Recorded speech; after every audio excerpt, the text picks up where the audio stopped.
जय हिंद दोस्तों। Point break by RSR YouTube channel पर आप सभी का बहुत बहुत स्वागत है। आज हम बात करने वाले हैं 2 नवंबर 2022 से बन सकने वाली महत्वपूर्ण करंट अफेयर्स की। शुरुआत करने से पहले अगर आपने अभी तक इस चैनल को सब्सक्राइब नहीं किया है तो प्लीज आप लोग इस चैनल को सब्सक्राइब कर लीजिए, क्योंकि मैं लगातार इसी तरह के वीडियो लाता रहता हूँ। तो चलिए स्टार्ट करते हैं आज का वीडियो। आज का हमारा पहला प्रश्न है, हाल ही में भारत का 53वां टाइगर रिजर्व किसे घोषित किया गया? 53वां टाइगर रिजर्व पूछा गया है, तो इसका जो सही आंसर हो जाएगा वो हो जाएगा रानीपुर टाइगर रिजर्व। किसे घोषित किया गया है? Ranipur tiger reserve. और ये किस जिले में पड़ता है? ये उत्तर प्रदेश के चित्रकूट जिले में पड़ता है। कौन से जिले में? चित्रकूट जिले में। अब एक प्रश्न और यहाँ पे बन सकता है कि उत्तर प्रदेश में कितने टाइगर रिजर्व हैं? तो उत्तर प्रदेश में 4 टाइगर रिजर्व हैं। कौन कौन से हैं? Ranipur tiger reserve, Dudhwa tiger reserve, Pilibhit और अमनगढ़। ये 4 टाइगर रिजर्व उत्तर प्रदेश में स्थित हैं। आते हैं अपने अगले प्रश्न पर। अगला प्रश्न है हमारा क्वेश्चन नंबर 2। हाल ही में प्रधानमंत्री नरेंद्र मोदी ने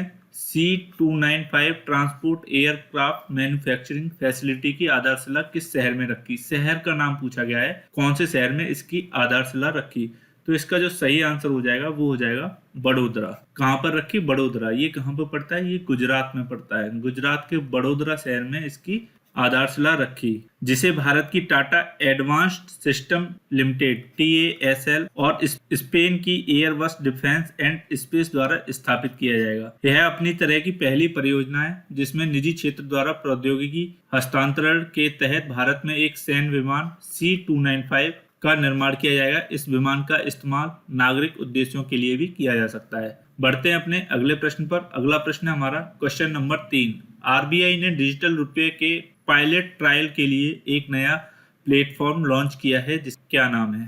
प्लेटफॉर्म का नाम पूछा गया है कि इस प्लेटफॉर्म का क्या नाम है। तो इसका जो सही आंसर हो जाएगा वो हो जाएगा NDSOM। क्या नाम है? NDSOM। इसका ही जो फुल फॉर्म हो जाएगी वो क्या होती है? वो है negotiated dealing system order matching. क्या है? Negotiated dealing system order matching. और ये प्लेटफॉर्म का नाम है जिसे भारतीय रिजर्व बैंक ने डिजिटल करेंसी के लिए जो गवर्नमेंट सिक्योरिटीज होती हैं उनके लेन देन के लिए 9 बैंकों को अनुमति दी थी। उनको ये प्लेटफॉर्म उपलब्ध करा दिया गया है।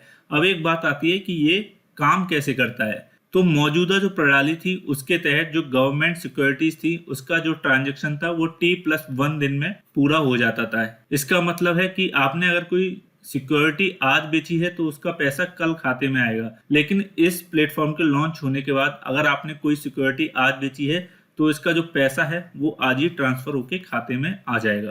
तो इससे बहुत सारी चीजें आसान हो गई हैं। चलते हैं अपने अगले प्रश्न पर। अगला प्रश्न है हमारा क्वेश्चन नंबर 4। बिरसा मुंडा की जन्म जयंती पर मध्य प्रदेश में कौन सा एक्ट लागू होगा? बिरसा मुंडा की जन्म जयंती पर पूछा गया है, तो इसका जो सही आंसर हो जाएगा वो हो जाएगा पेसा एक्ट। कौन सा?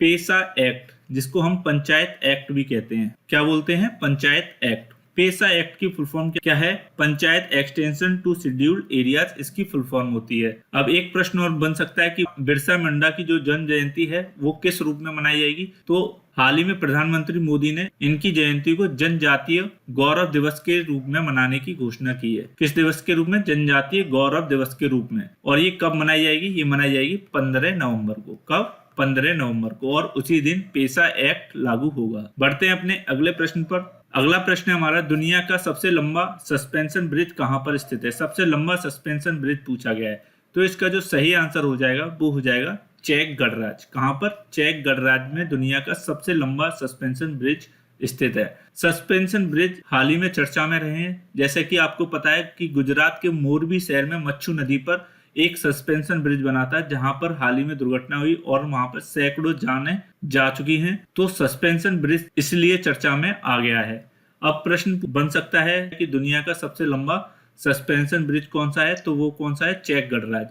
और इसको किस नाम से जाना जाता है? इसको जाना जाता है स्काई ब्रिज 721। किस नाम से जाना जाता है? Sky bridge 721।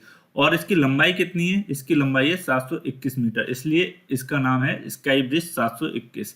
चलते हैं अपने अगले प्रश्न पर। अगला प्रश्न है हमारा question number 6। FIFA world cup 2022 में भारत का प्रतिनिधित्व कौन से फिल्म अभिनेता करेंगे? फिल्म अभिनेता पूछे गए हैं कि कौन से फिल्म अभिनेता फीफा वर्ल्ड कप 2022 के लिए ब्रांड एम्बेसडर घोषित किए गए हैं। तो वो कौन है? रणवीर सिंह। ऑप्शन 2 इसका सही आंसर हो जाएगा। क्या आंसर हो जाएगा? ऑप्शन 2 रणवीर सिंह। बढ़ते हैं अपने अगले प्रश्न पर। अगला प्रश्न है हमारा क्वेश्चन नंबर 7, विश्व शाकाहारी दिवस कब मनाया जाता है? कभी कभी एग्जाम में दिवस पूछ लिए जाते हैं, तो आपको दिवस पर विशेष ध्यान देना है। तो विश्व शाकाहारी दिवस कब मनाया जाता है? वो मनाया जाता है 1 नवंबर को। कब? 1 नवंबर को। और इस वर्ष की इसकी थीम किस पर आधारित है? वो है फ्यूचर नॉर्मल पर आधारित है। किस पर? फ्यूचर नॉर्मल पर।